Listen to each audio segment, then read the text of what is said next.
In a 3D world, every object's position and orientation are defined in a shared coordinate system, known as the World Coordinate System. The temple model you see here exists at a specific location within this 3D space. But what we see on the screen isn't the 3D scene itself.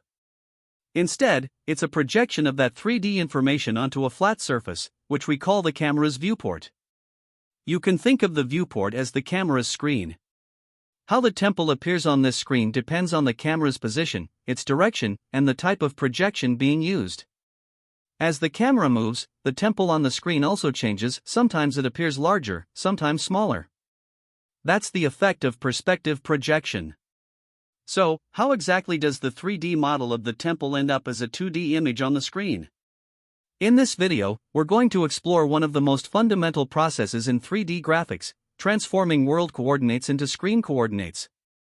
To answer this question, we first need to understand where all the elements are in 3D space and how they relate to each other. This is a point called P0. It represents the position of the camera, also known as the origin of the camera's local coordinate system. Its coordinates in 3D space are x0, y0, and z0. Next, we identify the camera's line of sight. That's the direction from P0 to a target point we'll call Q. This direction becomes the y-axis in the camera's local coordinate system.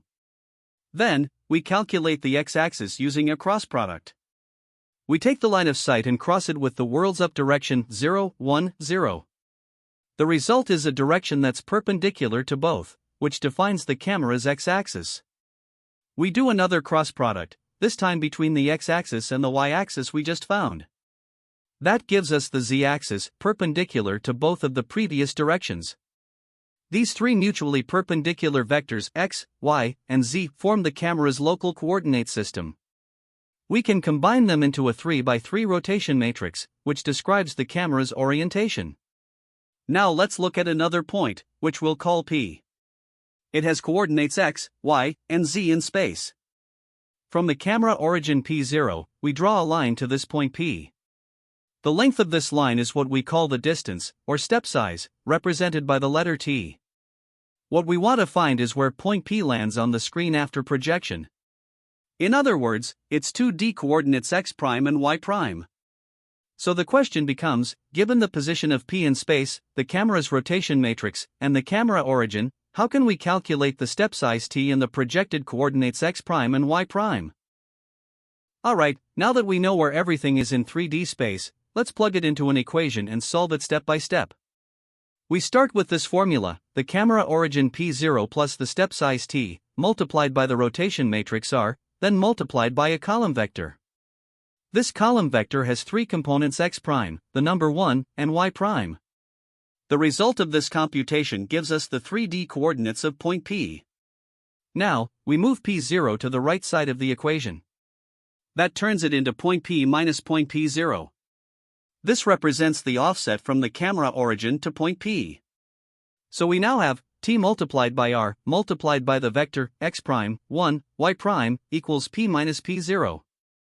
We can merge the step size t into the vector, forming a new 3D vector, t times x', t itself, and t times y'. We then multiply this vector by the rotation matrix r on the left. The result still equals P minus P0. To simplify further, we multiply both sides of the equation by the inverse of the rotation matrix.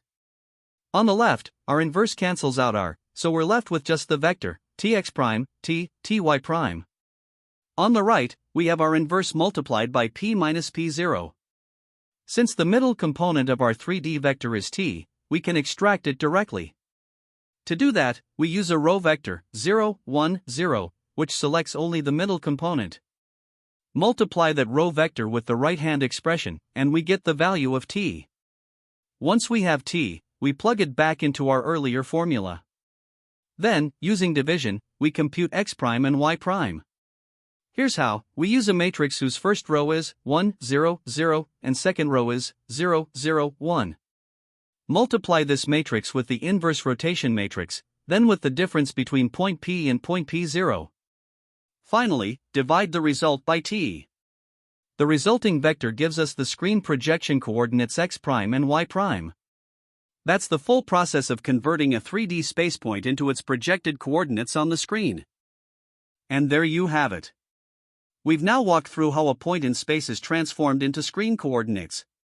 If you found this video helpful, don't forget to give it a like, subscribe to the channel, and share it with anyone who might find it useful. Thanks for watching, and I'll see you next time.